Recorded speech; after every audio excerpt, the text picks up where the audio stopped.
Saya akan bergabung dulu dengan jurnalis Kompas TV Kika Mardona yang berada di Surabaya. Saat ini juga sudah bersama dengan bakal capres Anies Baswedan. Kika, silakan.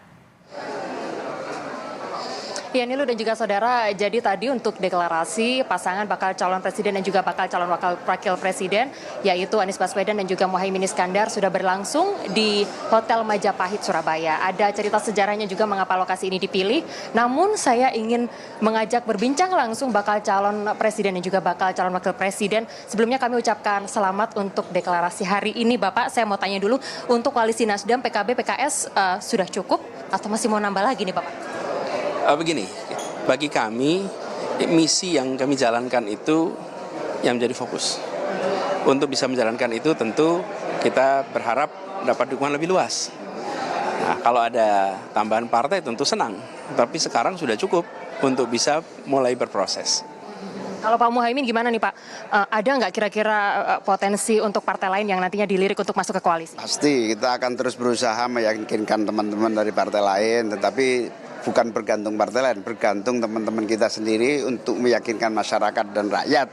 Sehingga kalau elektabilitas kita berdua ini naik, kemudian terjadi proses sosialisasi gagasan yang efektif, saya yakin teman-teman partai-partai akan tertarik. Ya.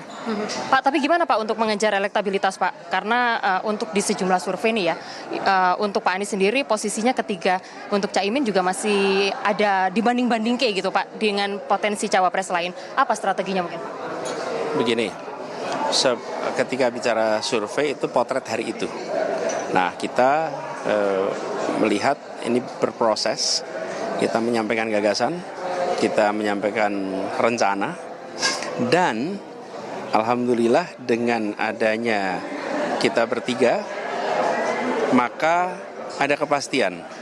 Sehingga bagi masyarakat juga ketika berbicara tentang pilihan, maka ada pilihan yang sudah memiliki kepastian untuk bisa full tiket. Dan ini mungkin pertama kali ya di kita di periode ini. Jadi perlu waktu, tapi pengalaman kami di Pilkada Jakarta, kami belum pernah nomor 2 atau nomor 1 di survei. Tapi ternyata kenyataannya berbeda dengan yang disurvei. Oke, Pak, kalau untuk Caimin sendiri gimana nih Pak nanti untuk kedepannya, mungkin strategi apa yang akan dipakai dalam Pilpres? Ya, dengan deklarasi ini maka kepercayaan masyarakat semakin tinggi bahwa kita bisa mengusung aspirasi, harapan yang berkembang di masyarakat. Nah, yang paling penting adalah teman-teman dan kita semua harus benar-benar rebut hati rakyat, tunjukkan bahwa kita bisa mengusung apa yang menjadi kemauan masyarakat. Pak Anies, ini kan koalisi perubahan. Kalau untuk program-program pembangunan Pak Jokowi nanti kira-kira apa Pak yang akan diteruskan? Oh, bukan hanya program pembangunan periode 8 tahun terakhir. Indonesia membangun itu sejak tahun 45. Jadi setiap 5 tahun ada kepemimpinan baru. Dan setiap kali ada kepemimpinan baru, di situ ada perubahan, ada kebaruan, dan ada keberlanjutan. Kan tidak mungkin. Indonesia kan bukan dimulai 3 tahun, 4 tahun yang lalu. Indonesia ini sudah mulai membangun sejak lama. Dan setiap era ada unsur kebaruan, ada unsur keberlanjutan.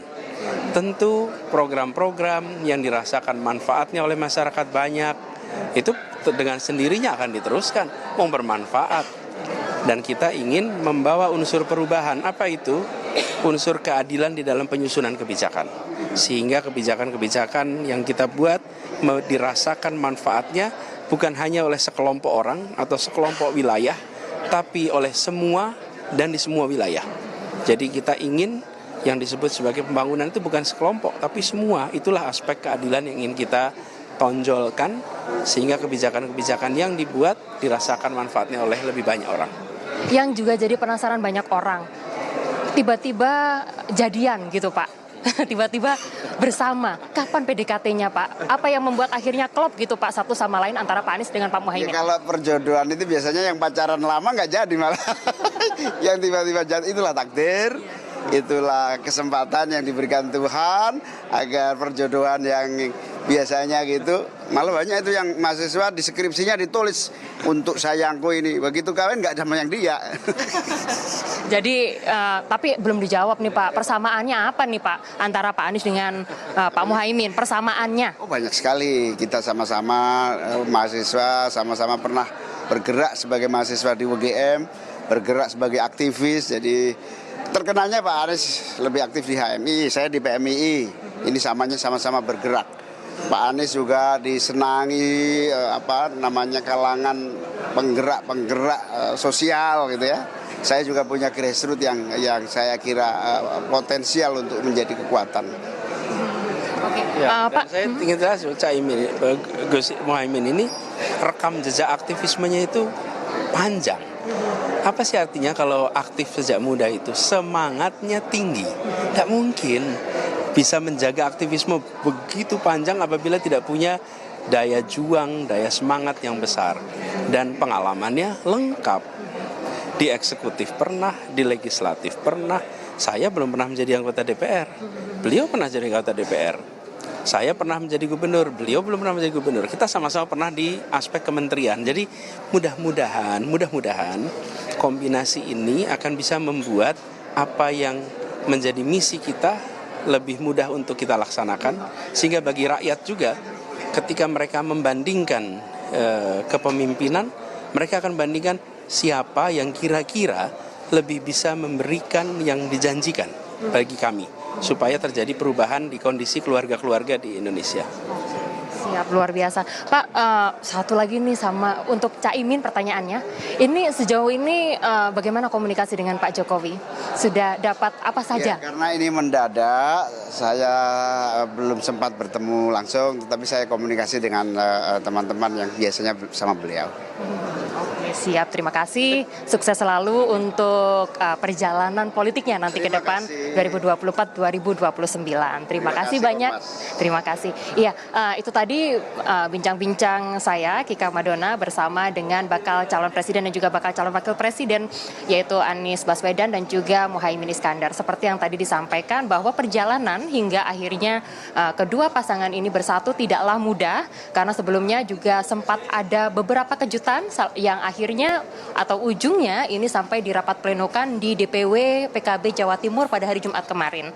Hasilnya dari hasil rapat pleno tersebut disimpulkan bahwa PKB memberikan restu atau sinyal baik untuk menerima tawaran Nasdem agar bergabung dengan Anies Baswedan sebagai pasangan calon presiden dan juga bakal calon wakil presiden. Demikian Nilo, kembali kepada Anda. Kika Madona, terima kasih atas informasi Anda langsung dari Surabaya, Jawa Timur.